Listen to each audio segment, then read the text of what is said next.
Oh, welcome, Susan. Thanks, Ray. It's nice to be here. Yeah. I really appreciate you setting aside some time on your Saturday. Yeah, Saturdays are good days to do this Are they? Yeah. for sure. Oh yeah, for me, yeah. The rest of the week is pretty full. Okay, that's good. Yep. So, is Yeah. that usually when you get out and do some photography and birding and that sort of thing? Is it like kind of a weekend thing for you most of the time? Yeah. When I'm not having on an intentional trip, I actually Okay. can find some time during the weeks to go out in the morning. I have a little bit of a flexible schedule, but Oh, good. yeah, yeah, Nice. weekends are good. Okay. How long have you been doing photography? So photography really only about 10 years. Okay. Yeah, it was a new interest that crept into my life about 10 years ago. And Nice. yeah, point and click was the starter. Okay. Did it start with birds and wildlife, or did it kind of morph into that? So interestingly, my backyard is my favorite field to Nice. shoot in. It's a good place. Uh, and I think it was the discovery of DSLRs, Yeah. of the fact that you actually can put a little card into your computer and see your picture right away. Sure. So I had a hummingbird clearwing moth on a petunia in my backyard, and I went out Yeah. to try to get some photos. And when I saw them on my computer screen, I was just blown away and thought, oh, I have to start doing this. That's it. This You're is hooked. this is amazing. That's Yeah, it all it was my took, huh? hook for sure. For Nice. sure. Yeah. So it was very cool. That is cool.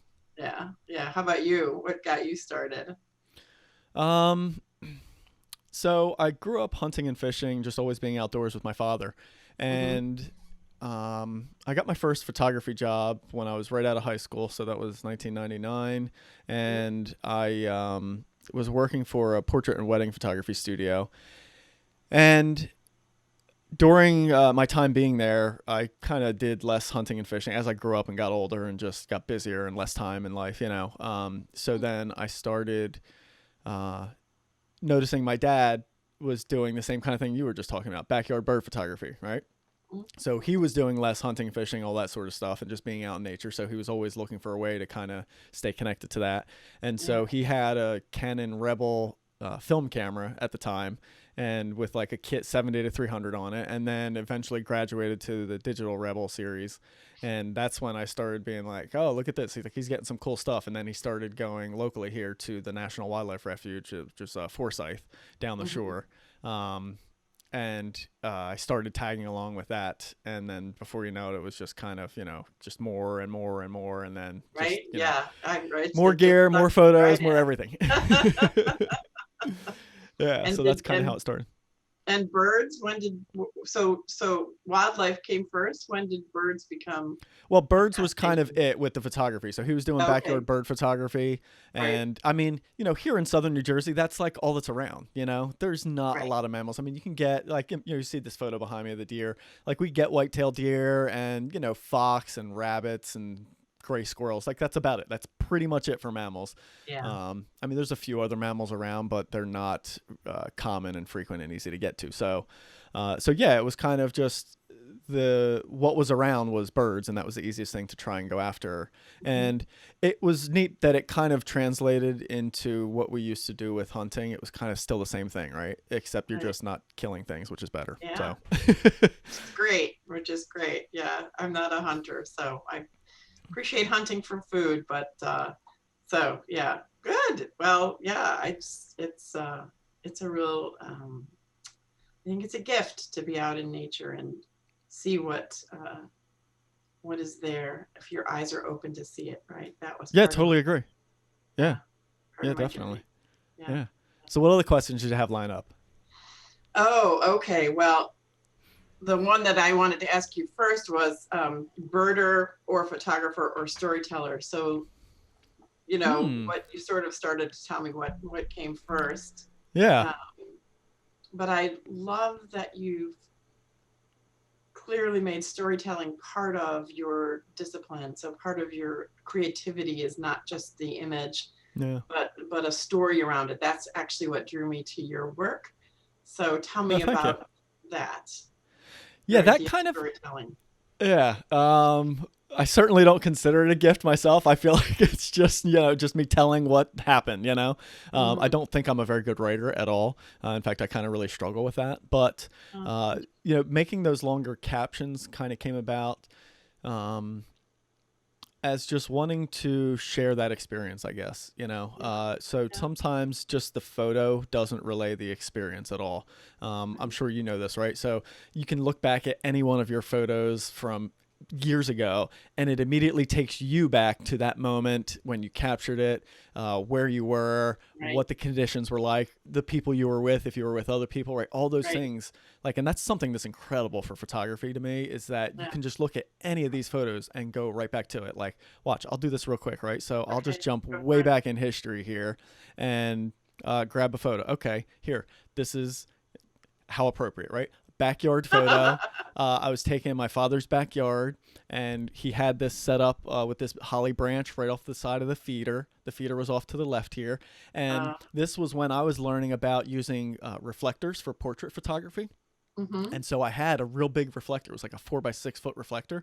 And I actually brought that over and set it up and have it leaning out of the camera frame there. And that's what all this light is. So the sun is actually behind the cardinal in this photo. So it's Interesting. up in the top right. And I Uh-huh. had this huge reflector down the bottom left here, filling in all this light right there, which made for a much more pleasing lighting effect. Um, Right. and so we were shooting this out the window, in his house, in the backyard, and playing Wow. with just totally different lighting effects. So I remember all that when I see this. Yeah. Meanwhile, I shared this photo. Nobody knows any of that, right? No, it looks like a Christmas card. Yeah. Yeah. Yeah. So the storytelling came about from wanting to share more of that behind the scenes stuff, more of Hmm. what's going Hmm. on in these photos. Um, and, I also kind of wanted to do it because I wanted that information from other people when I saw these photos. So, back when I first started sharing online, it was Flickr. That was it. That was the only Hmm. website around really for sharing photos. That was the only kind of, social media that existed.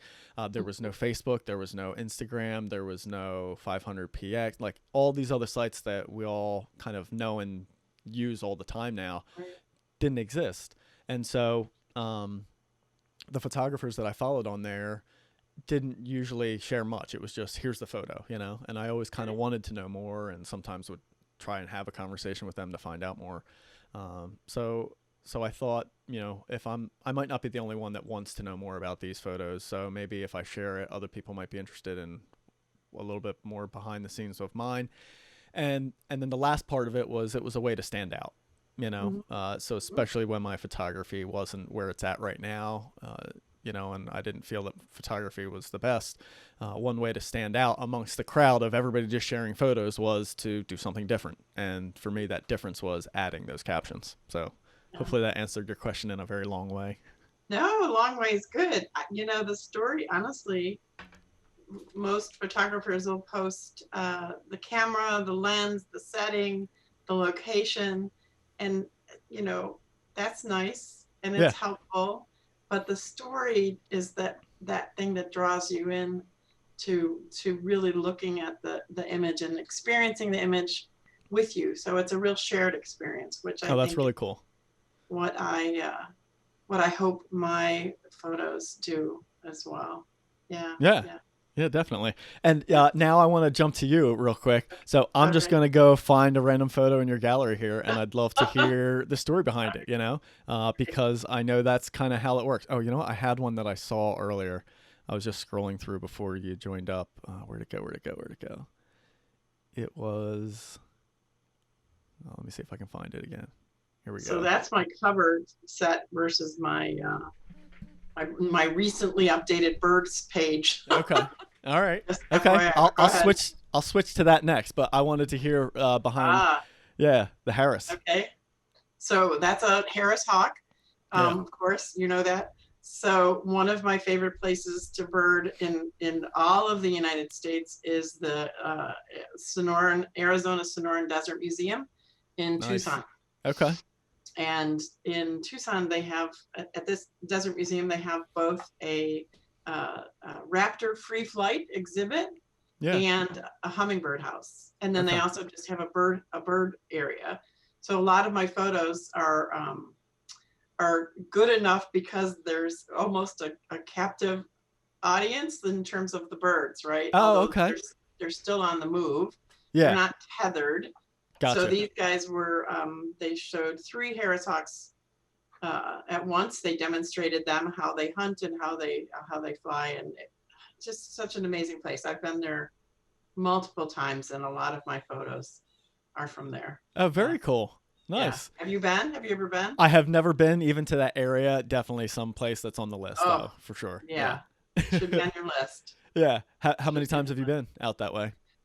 Oh my gosh. Well, when I first discovered it, I think I fell so in love. The next time I went, I spent almost the whole trip there, at this particular place, because the range of opportunities to shoot, not just birds, Yeah. but wildlife that aren't tethered. They're in a habitat, but they're you. So I think I have a bobcat. I have a coyote. I mean, it's just a beautiful place. Plus Cool. the cactus and flowers and Cool habitat, right? Yeah. yeah, an amazing habitat. It's called a museum. It's more like just a wide open, yeah, good Kind of like a habitat wildlife for sanctuary wildlife. kind of thing. Yeah. Yeah, Nice. yeah, Yeah. beautiful, just But beautiful. perfect example of how I can just bring up any photo and boom, you just like know the story, you know? And Yeah, and it's go such there. a And cool I thing with had photos. planned Yeah. to go there this spring, Oh, and okay, nice. got thwarted with the Yeah. COVID. So Yeah. So yeah, where will I find more of your most recent stuff? Is it all the way over to the right, the more birds. all right, cool. 2017 Excellent. to 2020. Then I uploaded more of my more recent. Some back Nice. from then and more recent. Oh, birds. nice. I see this cactus round on the top right. What a cool bird. Yeah, I assume that's yeah, from out that way as well. fabulous. Yeah. Another one of a cactus run in there that got it's just like 2 down. Oh, That yeah. caught it on a cactus with just Very love cool. the composition of that with the colors, the way the bird and the wildlife or the flora go together. Yeah, it really shows how their camouflage works well in that habitat, you know? Yeah, Yeah. that was a great catch. Excellent. Half of it is about just showing up, right, and being Yep. lucky enough to catch it. It really is. It really is. Yeah. So what else you got on your list? In terms of Questions. questions, oh yeah, I got Yeah. a lot. So Oh, good.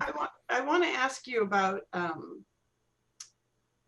let's see, what I want to focus on here, because I just came up with all these lists. Any Do you direction have- you'd like to go is fine Yeah, with I know. So do you have a favorite life bird story? Like, you know, finding a bird that had been on your life list for a long time and you finally got it. And do you have a story about that experience? me. You know what? Yeah, actually. I can say so it just happened actually. Oh, cool. Yeah, just like this past week. I was out running I some probably workshops. saw it. Yeah. I haven't shared anything from it yet. Oh, okay. All right. Yeah. So I was was out it? sharing. It was a Wimbrel. Lucky you. Yeah. So I was out sharing, doing a workshop. I had a client with me, and it's at this place that I take people along the Jersey Shore. We kayak out into the marsh, and there's sandbars that are exposed at low tide. So it's very tidal dependent. You got to get there just at the right times. There's like small windows of opportunities to go out there, and then you got to wait another 2 weeks before you can go out again. So anyway, I go out there, and I know that Wimbrel kind of migrate through this time of year, but I've been out there for the past 2 years, countless times, and have never seen any. Right. So, always just having fingers crossed, hoping for them to show up. And then Right. finally, so I technically have seen and photographed Wimbrel before, once at Forsyth, like decades ago. In fact, I'd love to actually find my first photo of a Wimbrel. Let me see if I can look it up real quick, because I can just show you how horrible it was. So it was so bad I don't even count it, which is why I Right. can kind of call this like a life bird. because Right, because you got it, but it doesn't count because it's not yeah, a great exactly. shot. Right there you go. Right. So that's my Oh, yeah, first photos of them but you at can check it Foresight. off your list, Yeah. right? Right. So this is a 70 to 200 millimeter lens with a teleconverter. So 280 millimeter and like cropped to death, you know? So just very mediocre. And this was taken, let me see when this was taken, back in 2010. And then last year, I managed to find them again, but just flying overhead in the sky. So again, Oh, just that's kind of good like, though. That's cool. yeah, it was better light, but still just like a documentary shot and still not Right, an right, experience right, that I was looking for at all. right. And then that same year, I was able to find like a flock of them in the mud, but again, just like really mediocre photos, nothing I was real happy with. I So, like that. I like that shot. do you? Yeah, Yeah, I it do. just does I know nothing what you for me. mean, but I do like that. It's I mean, very, yeah, it's it's still got it's good nice to see the composition. birds. It shows their habitat, and but it's also it's not real pretty habitat. It's just like mud flat, and it was spring, so everything's brown and dead back there. It's just yeah, you know. Yeah. so so this year, we're out there, and we stalked up on, I think it was some black-bellied plovers we were kind of moving up on, and then all of a sudden these three birds fly in and they were bigger, and I'm like, maybe I called out like greater yellowlegs first, and then I put the camera on them. I'm like, oh shit, no, they're Wimbrel. Oh, that's amazing, like so much better. And so I'm like, all right, we're forgetting every other bird right now, and we are like on these Wimbrel. So this is the first series right here, and we photographed them. There was like oyster catchers around and stuff like that. So we got Cool. decent shots, but this was earlier in the day, probably about 2 hours before sunset. So you can see like the light is passable, but not like that nice golden, beautiful light. And we did get, I mean, we got pretty good range here, like close wise. Like this is Oh, straight out of the that's camera, all fabulous. this stuff. Yeah. Yeah. But I didn't get real close. Not that I, needed to that, but it would have been nice. So they land in that area. They work that area for a little bit, and as we're laying there, all of a sudden they flush and fly. Oh, not all of a sudden. People had walked by with a kayak off in the Right. distance and spooked them. So they flushed, and in fact, There's the there goes the kayak. I see kayak it. cruising right Yep. by. Yeah, actually, I guess they didn't Get walk by. out of here. They paddled by with a dog. Yeah, and it's totally one of those like so frustrated, but it's a public place. Like Sure. that's the nature of it. I can't be upset at these people. They're allowed to be there. So now the three Wimbrel fly over to this spot, and this was the first shot we took of them as we found them at this next spot. Mm-hmm. So you can see how far away I was. And this is something that I think is amazing, right? So many people I talk to say it's so hard to photograph shorebirds, and how do you get close to them? And this is a perfect example of this. So that was the first shot I took. And, you can see I was only using my 300 millimeter with my teleconverter, so 420 millimeter. So I didn't even have the big 500 out there. Okay. And I'm on a full frame camera, and this is straight out of camera. So you can see pretty good distance away. Still not a great shot. We got on our stomach, so it's me and a client, and we just took our time. These birds were pretty much resting in the area, so they weren't On your, foraging and moving. So I on knew your we could stomach stalk in a them. kayak? No, we weren't in a kayak anymore. We Okay, were you just out moved on out of that. the kayak. Okay. Yeah, Oh, so okay. we kayak out to the spot, and then you just walk around on the mud flats. Yeah, Got yeah, it. yeah. Got it. So now we proceed to start stalking in, and then Elise Sandpiper went by, so I shot that. But check this out, like we get closer and closer. So here's kind of midway through the stalk. Now we're this close on the Wimbrel, and Mm-hmm. then I keep getting closer and closer and closer, and then next thing you know, I'm like straight up practically filling the frame with this Wimbrel, you know. And this Mm. is wide open. There is zero camouflage.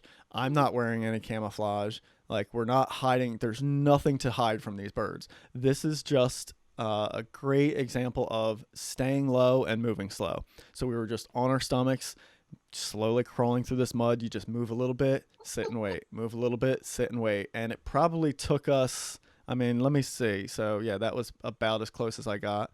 So let me go back to the first photo, and I can see Yeah, I how was long going it to ask took you the us. time lapse here. Yeah, yeah, I'm kind of curious to know too. So I have a little plugin that'll tell me. Oh wait, that was I just gotta find when they first moved.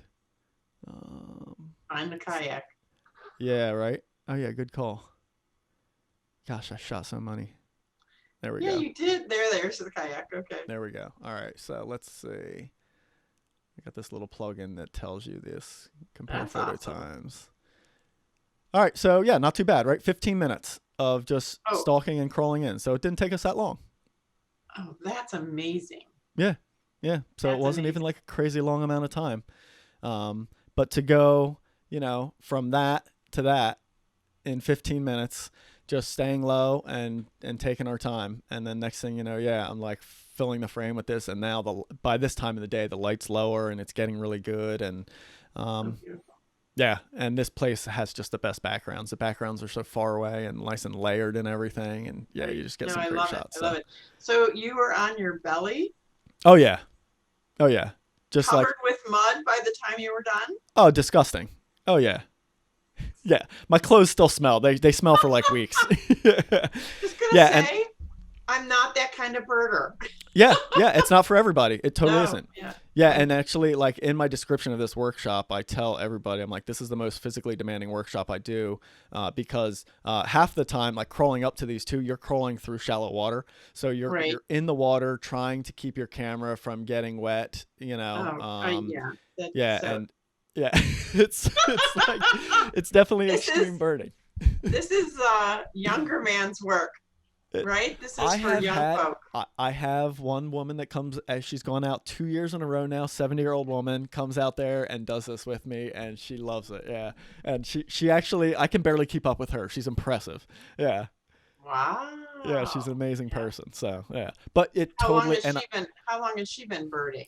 she's been doing it for I want to say I really don't know, but I would guess I think all in earnest with her photography maybe like 5 to 6 years, something like that. Good for But her. she's just young at heart and energetic and loves getting out there and pushing and going along with us and just trying to keep up with me, and she does a great job actually. So That's great. but That's then I've great. also had like some other people, some much younger than me people out there that can't keep up, so it's just it's tough. You're out there, and I think I even have some photos of me out there that I can show just to kind of show these conditions.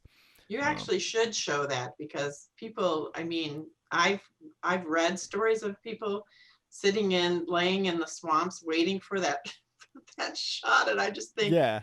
Yeah. So this oh, is the habitat out there. And oh, like that's a nice that's shot. where sometimes you're laying in this water, like this, for example. Oh my gosh.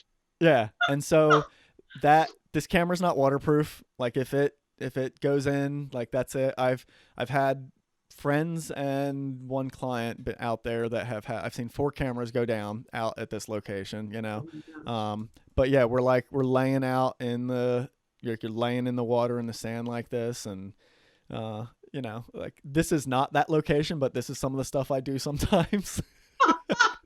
This was laying in the surf trying to get a shot, and I was trying to shoot black skimmers, and then as soon as the wave hit, I had to just like lift up the camera real quick just to not get it hit by the wave. Oh my gosh. God Yeah. bless you. But yeah, there's That's some fun stuff out there. incredible. So That's incredible. Good for you. I'm grateful that you will labor to that level for us to see this beauty, because yeah. yeah, it's would be hard for me to get anything quite like that. Well, and I totally get that that's not the idea of fun for a lot of people. Like a Yeah, lot of oh no. people just even if they understand like, hey, maybe that's what you got to do to get the photo, they're just like, I don't want to do that. That's not fun. It's painful. It's uncomfortable. It's smelly. It's dirty. It's just not fun. But yet for me and the people I take out there, like that's our idea of fun. Yeah. That's funny. My friends joke with me that they have said, doesn't birding require you to get up early? I'm And I guessing said, that's not your normal thing. no, but so on birding trips or when I'm going out to do that, I can do it. It's not my normal, and I miss a lot because I'm not up early. But Okay. yeah, I went on a birding trip to the Rio Grande Valley in Texas, Yeah. and we were on the road to the next location at 5:30 in the morning. Sure. So yeah, and the same with the trip. I took another trip to Little St. Simons, Where's that? in uh, Georgia, Okay. South Carolina, Georgia.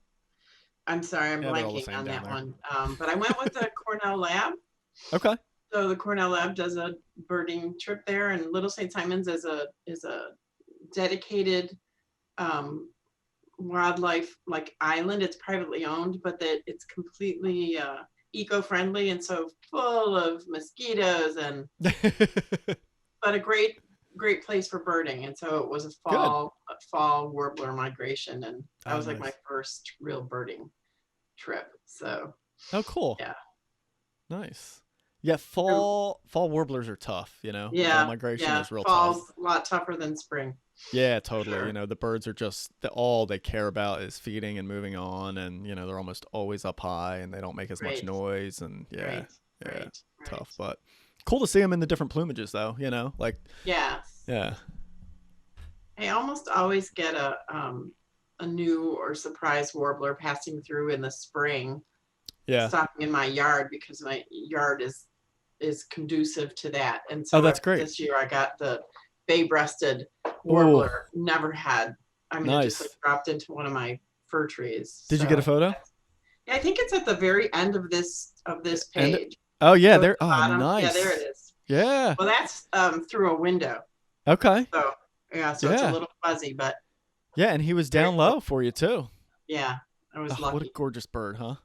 Fabulous bird. I was so stunned. I was like, wait, I had a black pole the last year and the last couple of years, and Cape May too. a Cape May. Yeah, I had a great. So it's nice to get surprises every once in a while. That's killer to have those in your yard. Yeah, I Yeah, still have keep your eyes zero open. photos of a Cape May Yeah, warbler. yeah. Yeah. So, well, let me see. Okay. Uh, I don't really care whether you use Canon or Nikon, but I had that on my list. Nikon. Um, Nikon. Yeah. Okay, good. And your favorite lens? My 500 f4. Yeah. Right. Yeah, that's the Okay. one. Yeah, and when I got that, I noticed like the biggest difference I noticed is not that I couldn't get good photos with, you know, my I was shooting a 300 prime before that, and not that I couldn't get good photos with those, but my keeper rate and my great photos just increased exponentially when I got the 500 prime. Like it's just Mhm. basically like it basically increased my odds, you know. It just made my experiences that much more consistent and Mhm. better with that Mhm. lens. Mhm. And you know, a perfect example is those Wimbrel I were just showing you. I didn't have my 500 for that, you know. So That is amazing. yeah, Yeah. I have one. I have a big what I call my big gun lens. I yeah, can't use it anymore. It's too heavy. And I okay, know yeah. it's because you obviously can carry it, but so moving to wondering about mirrorless. Have you tried any of the mirrorless I cameras? I did actually. I just tried Nikon Z6, and I put a little bit of my thoughts about it out on some social media, but I also kind of recorded some thoughts about it. Okay. So, like a little bit of a kind of review about Sure. it that A I review, plan a on sharing review, yeah. soon that I just haven't edited yet. Okay. Um, but yeah, you know, just kind of hopping back to that lens real quick, Mm-hmm. you know, not having all this reach, right? So here is, in fact, let me see if I can do focal length. There we go. So I have a 300 f4 lens from Nikon, and I shoot it at with the teleconverter almost exclusively. So I get 420 millimeter out of it. Okay. And this is also on a full frame camera, you know, so I'm not getting that extra reach from the crop sensor, you know, the extra resolution.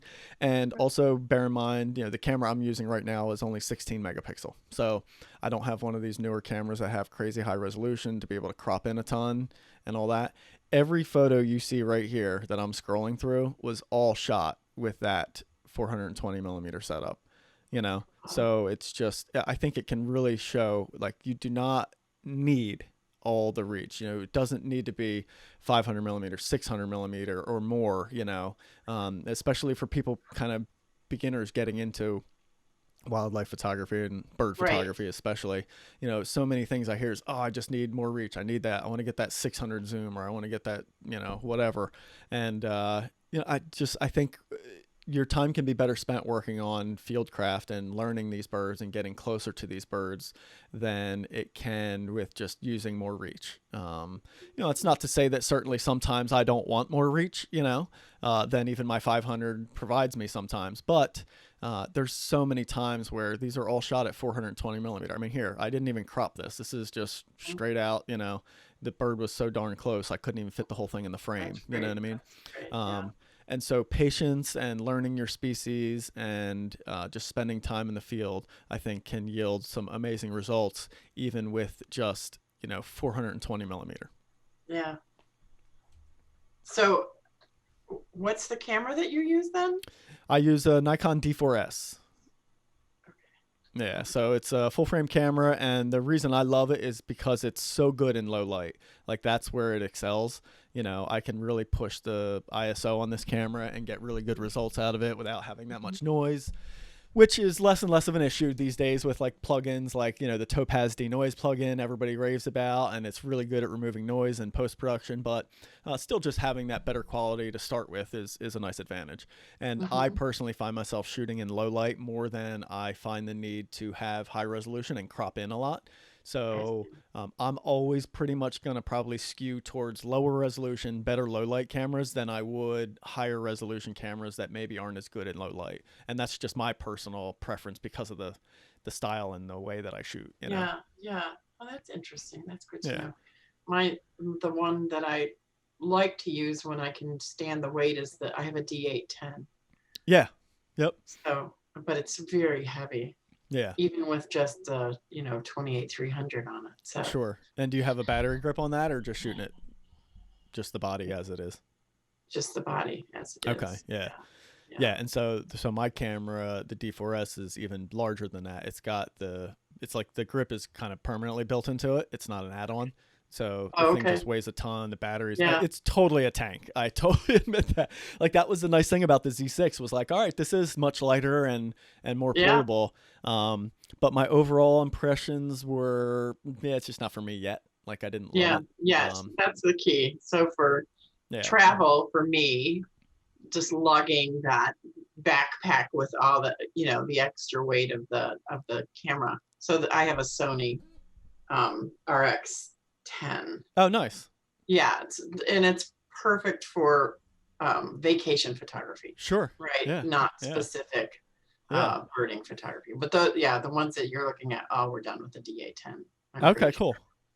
So nice. Yeah. Have you shot any of the mirrorless, like the Nikon mirrorless yet? No, just the Sony. Just the Sony. Cool. The Nikons are pretty pricey. Yeah, everything's expensive.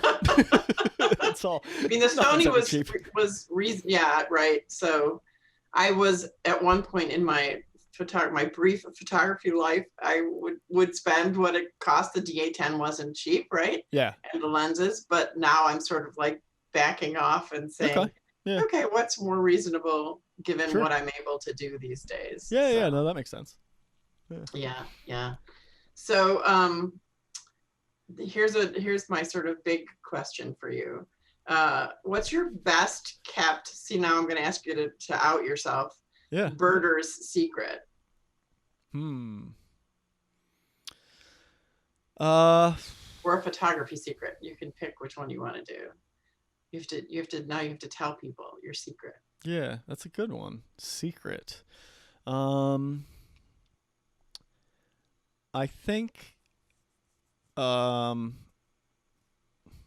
maybe I would say actually learning other styles of photography and applying them to your bird photography. So, and I know I've shared this before, I think, but maybe not in such a concise manner, but a lot of my compositions and lighting that I use in my bird photography came from my portrait photography. I was a wedding photographer for years, and just doing family portraits and engagement sessions and weddings and stuff like that. It's a very different it's vastly different than wildlife in that you have a lot more control, control of where the people stand, control of the way I want to use the lighting. And so I got to learn how how to kind of apply that lighting. And I did use flashes for some of it, and I got good with flashes and even using multiple flashes off camera and stuff like that. But I still always loved, even in my portrait and wedding photography, just using available light. That was kind of how I did most of it. But my ex-wife taught me how to see and use backlight and rim light really well. And some of the photographers that were inspiring me when I was really learning my wedding photography were really good at doing small and frame compositions and heavy offsets and lots of use of foreground and stuff like that. And all of that knowledge I really tried to apply to my wildlife photography. For a shot like this is a perfect example of just this thing is so tiny in the frame, yet it was like one of my favorite shots from my recent trip to Alaska, and I shot it with, I think, a 70 to 200. So just, that really became a big part of my style, shooting through foreground elements for stuff like this. And specifically finding, interesting silhouettes and backlight and all that came from my portrait photography. So I really do think spending some time looking at other styles of photography, architecture, landscape, portrait, fashion, even studio lighting, you can pull little things from that, street photography. You can pull things from that and apply it to wildlife. And while it may not be as easy, right? I can't say, hey, bird, go stand over there against that background with this light.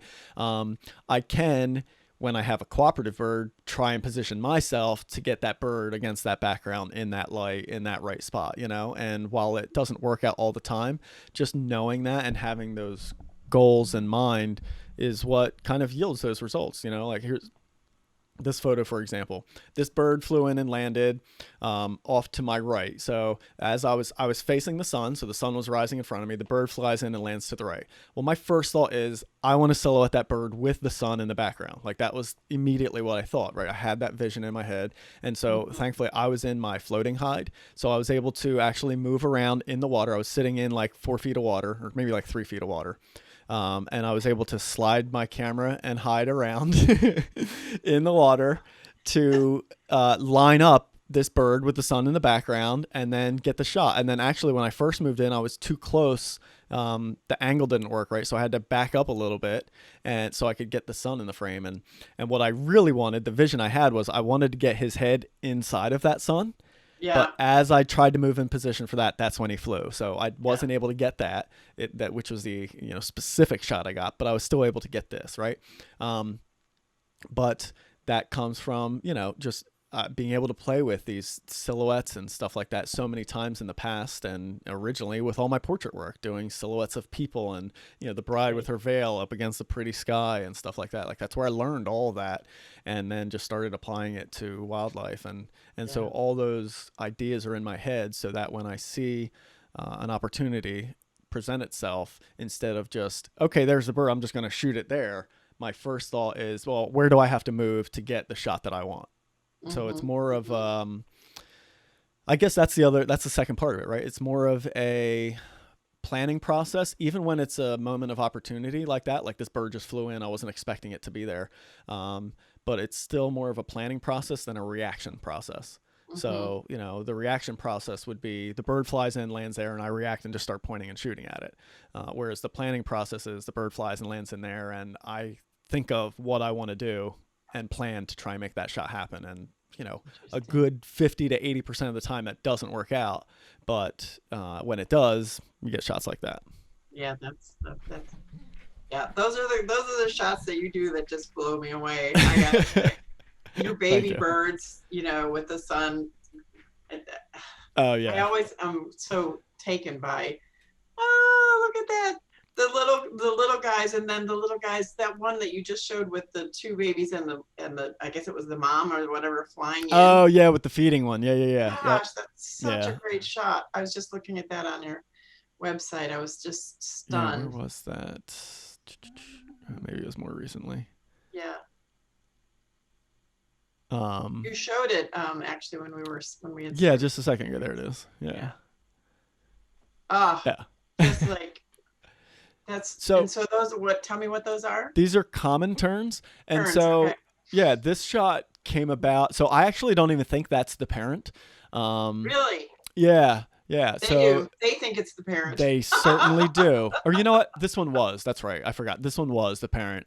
He just got bum rushed by them so quickly that he kind of like flew away and then made them come after him more.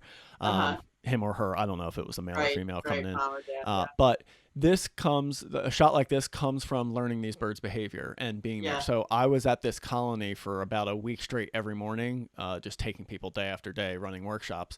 And so these same two birds were always in the same general area. And this is probably like the third or fourth day of being there. And by then I learned that, every time one of the adults that was their parent would come in with a fish, they would react well before you knew the parent was going to be there because, they identify each other by sound, right? So they hear the right. parent calling, and obviously we can't tell it's their parent calling. They all sound the same to us. Just a racket on this beach. There's thousands of birds there. Yeah, And so, paying attention to the chicks, they're just sitting there on the beach resting. It looks like nothing's happening, but you just have to sit there and wait and watch and watch. You can't take your eyes off of them because this happens so fast when yeah, the parent comes in. But then all of a sudden, you see their heads perk up and then they start squawking, the chicks. And then it's just like, all right, stay on the chick. And then next thing you know, like you don't even look for the adult. You have your eye in the right, viewfinder on the chicks. And next thing right. you know, the adult shows up in the frame. Yeah, And so I was already taking a burst of photos. I think the adult landed off to the left here first, and then it just blasted off over top of them. So I just got kind of lucky with this photo. This was far from a planned shot, but it came about because I knew the behavior, how these birds were reacting, and I knew to stay on these chicks because if I waited for the adult to land there and then tried to focus on the adult or the chicks, it's the moment's over before you even get them in the right, frame. right. Yeah, Yeah. that's great. That's great. So yeah, it was so one of the things I was is it eye or is it skill, right? If you really are want to be a good photographer, is it having an eye for the way you compose and crop the photo, or is it having the skill to be able to get the shot in the first place? And I'm sort of hearing you say it's both. Totally. You have to totally have both. Yeah. Um, yeah, but you have to have the eye. You can't just have the skill, right? Uh, yeah, I think if you had to have one, I would take the skill because the eye can just be like you can kind of stumble into that sometimes and get like Yeah, these, very unique and creative photos. But having the eye for, more creative composition, like there's nothing creative about this, right? This is a moment, this is action. This is not like creative composition or anything like that. Whereas, a shot like this is a yes, little bit yes, more creative composition. A yeah, shot like this is a lot more creative composition and having yeah, the eye to see that lighting and that sort of thing, right? right, So, right, totally different approach on those two different shots. I mean, when something like this happens in front of me, the last thing I'm thinking about is composition and, getting right, any kind of creative shot. This is just, oh, get this damn bird in focus, like that's, that's all I'm right, thinking about right, when that happens. Meanwhile, when, I'm shooting more of these like creative portraits and stuff like this, where it's not action, like that's where it's all the creative thinking and trying to line things up and stuff like that. So, yeah, yeah, kind of two different approaches on yeah, those. But having the skill that comes into play on a shot like this is knowing this bird, knowing its habitat, knowing how to get it to lift up. Like these marsh wrens love staying low in the scrub, but you go in there and start making noises like psh, psh, psh, psh, and they get curious and they start popping up on the branches. And so, uh, you find one that's in the right area, and then I get myself low in the grasses, and then I start making that noise and hoping right, one pops up. You right. know, That's cool. exactly. Cool. And so that's the shared or the learned knowledge over Yeah, time. Yeah. yeah. Fishing never works for me. I don't know if I do it wrong or what, but I swear, fishing just I'm just a failed fisher. It's That's totally random. It really is. Sometimes I do it and they just immediately blast away. And I'm like, well, that failed. right, So, right. yeah, it does not always work as anticipated. So maybe this is sort of like a good, I'm seeing we're near the end, closing question. Or you might have, do you want to ask me one and then I'll ask you my closer? Anything you want to ask me about my life's work here? Yeah. So I know you have a favorite location. Do you have kind of like a favorite, group of birds to shoot? Like, do you like shorebirds, raptors, songbirds? Like, what do Um, you kind of gravitate towards the most or maybe have the most fun with? Wow, that's a good question. I guess it depends on where I am, Yeah, right? nice. Yep. So I'm adaptable. Cool. There's Yeah. yeah, there's not a lot. I mean, there's raptors here, and luckily every once in a while a Cooper's hawk or a barred owl will drop in my yard, Yeah. right? But like this guy is in Tucson. He's in the hummingbird house. Oh my gosh, isn't he stunning? He's Love it. just a stunning, stunning bird. Broad-billed hummingbird. Um, so the hummingbird house has to be probably one of my favorite places, favorite birds to shoot. I have a whole page on this website of just hummingbirds, Nice. nesting and behaviors and yeah. Can you drop into that page? Yeah, sure The thing. Probably. hummingbird Right. Is it on page? your portfolio Because here? there's one that's sort of an interesting, lucky, yeah, Hummingbirds right here. hummingbirds. There you go. Cool. Composition that I got really lucky about, and it's Yeah. the where is it? Oh, it's interesting. It didn't make it on the. One of my favorite pictures of the hummingbird didn't make it on this page. Oh, bummer. Oh well. Do you think it's in the Anyway, regular it portfolio was page just or?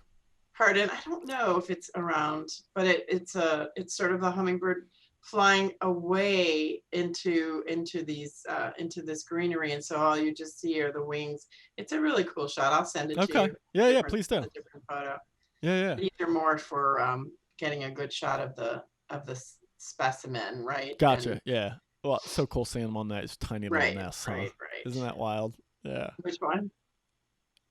Just this one. I'm waiting for it to load here. Oh, is it the guy who's like fighting? No, Oh no, just the seeing them babe. on their Oh my little gosh, nests like that. Yeah. the nests were, They're they're so tiny tiny. little, Yeah. tiny little teacups. Incredible. Yeah. And in that hummingbird house, they're just right there. You wouldn't be, and they are so used to people That's that really neat. you can get close and and they don't get spooked and Very cool. see them building. And yeah, so I love hummingbirds. I have lots in my backyard. And then raptors, I think, on the complete opposite end, right? Sure. Are probably my other favorite. Okay. Sure. Cool. Yeah, but that's a great answer. People ask me all the time, like, "Oh, what's your favorite bird?" I'm like, "Whatever I'm photographing now." Like, yeah, it's so hard to pick a favorite, and it really is. It's kind of whatever's recent and what you're working with. So yeah, it totally makes sense. I probably will never get a chance to photograph pelagics because I can't go out on the water. Oh, bummer. So I would love to I love puffins. I love to see pictures of puffins. Yeah. I saw that you have some puffins. I will never get a puffin picture because I can't do the out in the open seas thing. Gotcha. Yeah. Just yeah. So always head jealous. to England. There's some places over there you can just fly onto the mainland and get out to these cliffs, and there's places like that. Iceland as well. That's a great place for puffins where you don't have to get in the water at all. So we were supposed to be going there this spring too. Ah, well, you totally can get puffins then. Okay, yeah. all right. You don't have to go in the water there. That'll make it even more reason to go to. Exactly. Yeah, totally. I was in definitely, Susan.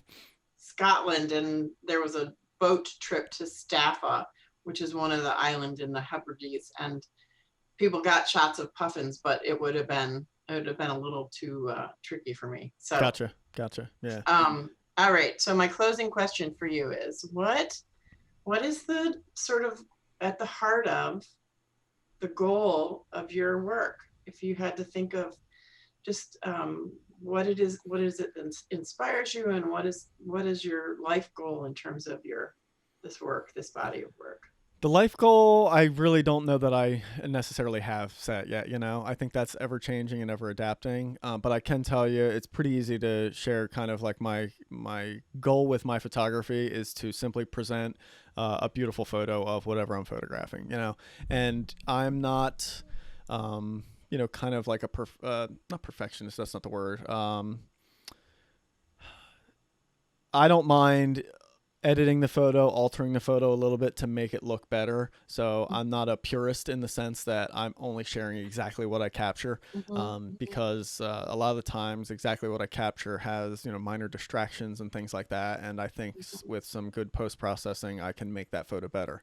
That being said, I try to always never entirely change the look of my photo with my post-processing. I try to keep it true to the original intent, just kind of enhance it, and one of the ways, that I do that a lot is, removal of small distractions. And I personally think that's okay to do in my final image because, and I may have said this recently on a talk, but I think when you're in the field and you see these things and you're looking through the lens or even just looking with your eye, our brains are so good at filtering out these distractions when you're there in real life, So, I look at a scene like this when I was up in Alaska, and there's this little tiny American dipper there, right?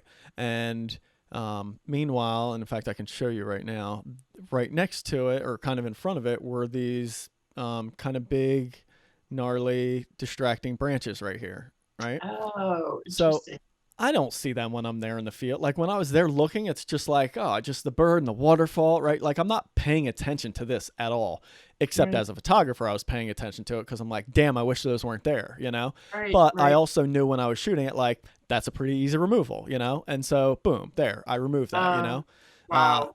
What a and difference. so, yeah, it's just, it really helps to bring my eye there. And also, you'll notice what I did was, there were some brighter leaves and some greenery up here, right? So I darkened those. They're not gone. They're still there. There's still indications of them, but I darken them to make the bird stand out more, right? To Nice. just draw Yeah. the viewer's eye into that bird. So Yeah, that's that's the, beautiful. yeah, thank you. That's the type of editing that I'm okay with doing. Hmm. Whereas some wildlife photographers will be very much against doing all that, and I totally respect that. But Hmm. for me, my goal is to present a beautiful photo to my audience, and sometimes part of that is doing some of this editing. Now, granted, if I could have gotten it to look like this straight out of camera, I would. But um, Yeah, that'd have been nice. believe me, this bird sat there for like 20 minutes. I moved around every way possible to find this was the least distracting composition I could do, unless I were to step out into the 10-foot deep river right next to me, which I was not ready to do. Right. I didn't have the right gear with me. If I would have had the right gear, I would have been in that river. But so there was no way to work around it, So I did the best I could in camera, and then kind of finished it up in post. So yeah, that's my goal, is just to present these really pretty, beautiful photos. Yeah. And then more recently, I'm starting to try and see how I can use my photography to help conservation efforts. Excellent. Yeah, Yes. Thank yeah. you. So important. So Yeah, important. I certainly want to see how I can start giving back with this in some ways, because I have all these photos. I was just a company just reached out to me. They do they work with bird friendly coffee. I guess plantations or whatever that, however they grow them down in South America. So Hmm. places that are trying to keep good habitat for the birds down there, and then recyclable products and stuff like that that are good for the environment. And so they wanted some bird photography to use on their marketing materials and on their products, and so they reached out to me, and I'm going to try and work with them. There's another company that's a startup right now that's getting ready to they're going to do gallery prints for sale, and all proceeds go to different conservation efforts. And so that's just getting off the ground, and I'm working with them. So it's just a couple of different things I'm trying to just get involved with, and kind of Great. find a way to give back to, and help out so many of these, birds and wildlife that we love to photograph. Yeah. Yeah. Good. So important. So important to do that. Thank you. Appreciate that. Yeah, well, and admittedly, it's something I've totally personally ignored up until recently. It just was never really in the forefront of my mind. But more recently, it's becoming just kind of slowly becoming a more important thing for me to do. And especially when I'm making a living doing this, it's kind of like, Hmm. how else can I give back? Yeah, it's different. I'm obviously not making a living doing mine, but I'm all about sharing that beauty, just getting it out Yeah, into the world and letting people see the real beauty of creation. So yeah, yeah, perfect. and Well, that encouraging is. young birders too, right? Oh yeah, definitely. And there are some amazing ones out there too, which is great. There Yeah, really are. Yeah. yeah, yeah. Well, Susan, thank you so very much for joining. My pleasure. That It was a was great so way much to end fun. it. Yeah, good. Yeah, yeah. Where's the best place for people to find your photography? Is it the website here, or Facebook, or Yeah, Instagram? Any of those? both. I would Both. say now that my website's up to date, Excellent. it's good. And I don't have it set up to sell, but I'm reachable always. Sure. but I post a lot on Facebook. I use my images with encouraging thoughts and quotes a lot. Nice. So my Facebook page is my same as my name, Susan Robbins Etherton. So perfect. yeah. Excellent. Yeah. All right. Well, I'll be sure to point people in that direction. And Make sure you like my photos. Yes. Excellent. Well, thanks so much, Susan. All right. Take care. Thank you. Have a great rest of your Saturday. Thanks. You too. All right. Bye-bye.